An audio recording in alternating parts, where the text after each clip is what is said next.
Eh, Señora secretaria de CEPREN, yo quisiera hacerle las dos preguntas. La primera es, ¿cómo se apoya desde CEPREN la participación sociopolítica de las mujeres en Guatemala?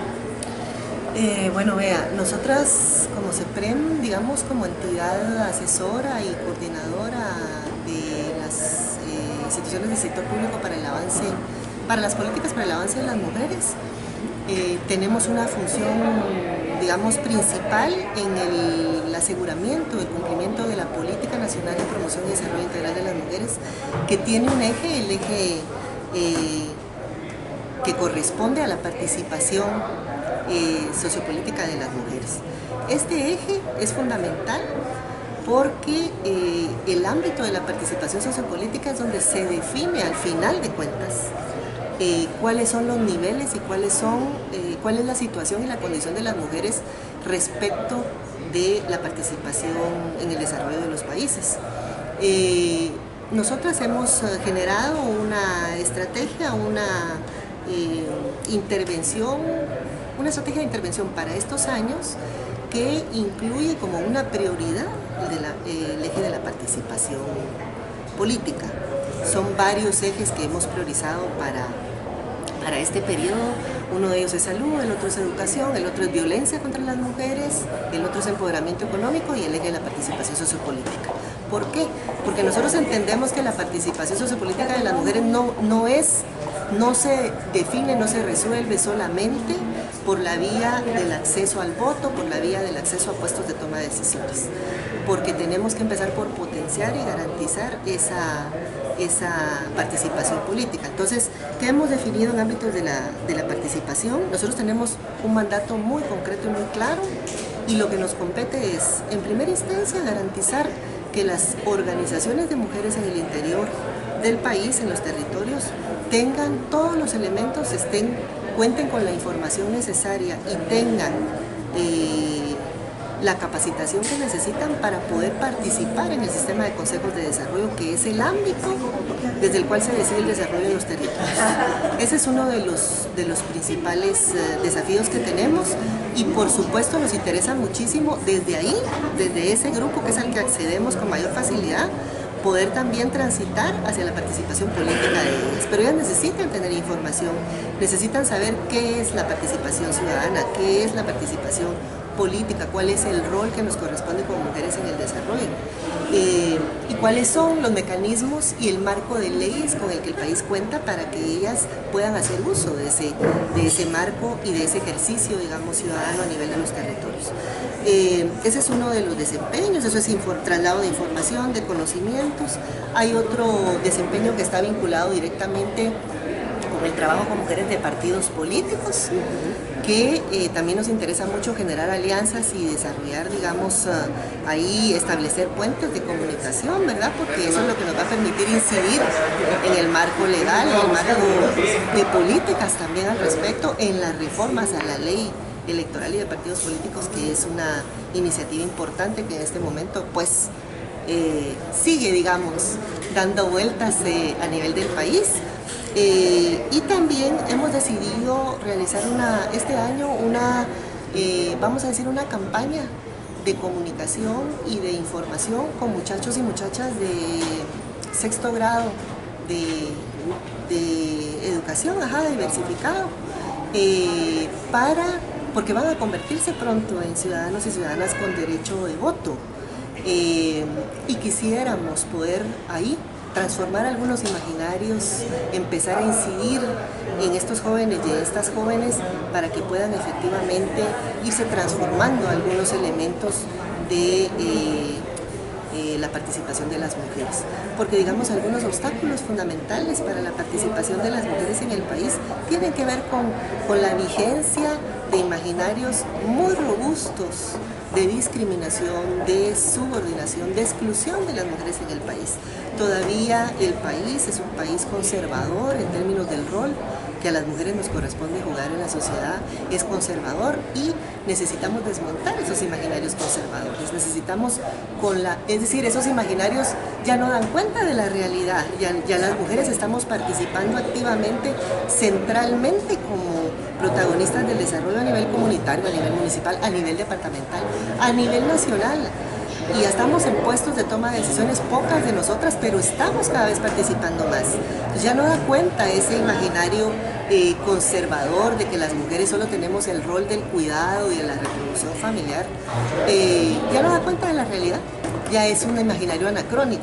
Entonces, pero tenemos que llevar a la población y a los y las jóvenes principalmente la evidencia de que esto está cambiando, conversar con ellos, discutir con ellos, ver posibilidades en ese sentido. Y también nos interesa mucho poder acompañar finalmente los esfuerzos que se hacen desde sociedad civil, desde estas instancias como GIZ y otras iniciativas, el Foro de Mujeres Partidos Políticos, estas iniciativas, estos esfuerzos que se hacen por la reforma a la ley electoral y de partidos políticos. Pero ese es un acompañamiento que a nosotras nos corresponde hacer. Ahí no tenemos nosotras, digamos, un rol tan protagónico como la sociedad, como las organizaciones de mujeres, como las organizaciones que han venido trabajando en esa temática, que nos parece que lo que tenemos que hacer es acompañar ese proceso de reflexión y de discusión, digamos, para ello, ¿verdad?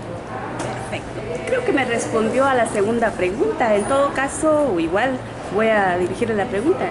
¿Qué desafíos afrontan las mujeres guatemaltecas para participar activamente en la vida pública y política en Guatemala? Bueno, sí, uno de ellos es el que te decía, ¿verdad? De los imaginarios que son bastante excluyentes, digamos, de la participación de las mujeres. Pero hay otros factores fundamentales, es decir, no podemos hablar de participación sociopolítica de las mujeres sin un piso básico de políticas sociales que garanticen que las mujeres estén en capacidad, tengan tiempo, tengan posibilidades, puedan imaginar y pensar su futuro. Una participa cuando tiene tiempo de imaginar cómo podría ser su futuro.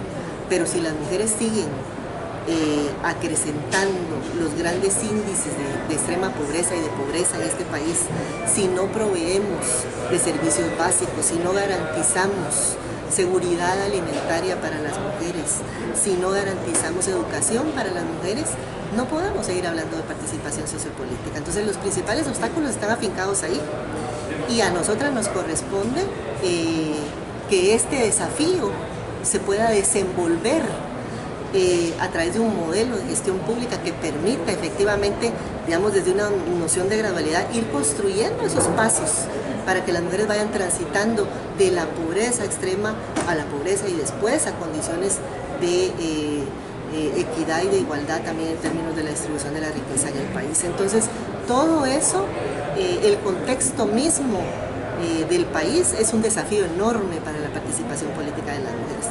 La participación, por eso te decía, la participación política de las mujeres no puede verse solamente desde un ámbito, hay que verla de forma integral, hay que considerarla de forma integral. Otro de los elementos fundamentales que yo siento que es un obstáculo enorme es el tema de la violencia contra las mujeres. La violencia contra las mujeres tiene una función particular en el control precisamente y en el sometimiento de las mujeres a este rol tradicional, a estos roles convencionales, ¿verdad? Estamos trabajando muy fuertemente a través de la Coordinadora Nacional para la Prevención de la Violencia Intrafamiliar y contra las Mujeres, en la que participamos como gobierno.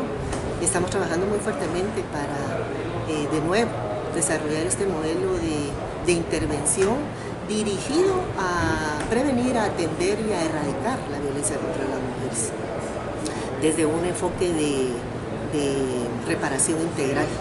Entonces, si las mujeres siguen sometidas a esta violencia intensa, a esta violencia descarnada con la cual pues hemos visto que han sido asesinadas muchísimas mujeres, no hemos logrado abatir los indicadores de femicidio en el país, seguimos más o menos teniendo 700 mujeres al año asesinadas o muertes violentas de mujeres al año, que es un número demasiado alto, que es un indicador que no se ha logrado abatir a lo largo de muchos años.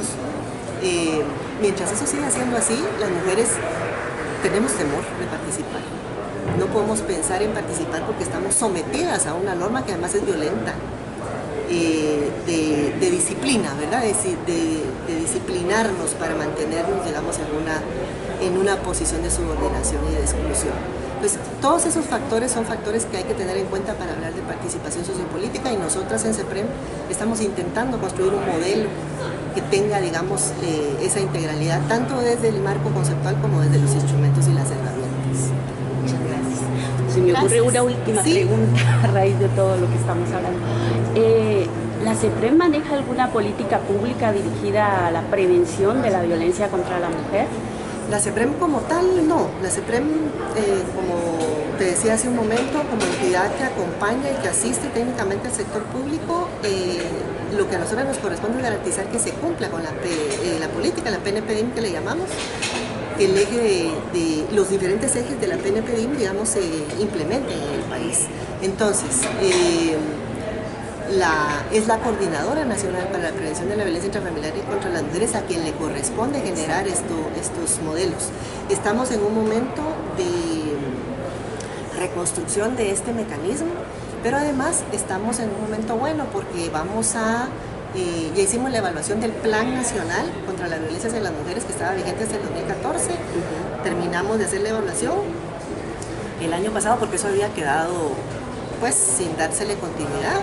Y vamos ahorita a reformular el plan. Es una buena oportunidad porque ese plan será el instrumento de política pública específicamente dirigido y vinculado a la violencia contra las mujeres. Muchas gracias. Con mucho gusto. Gracias.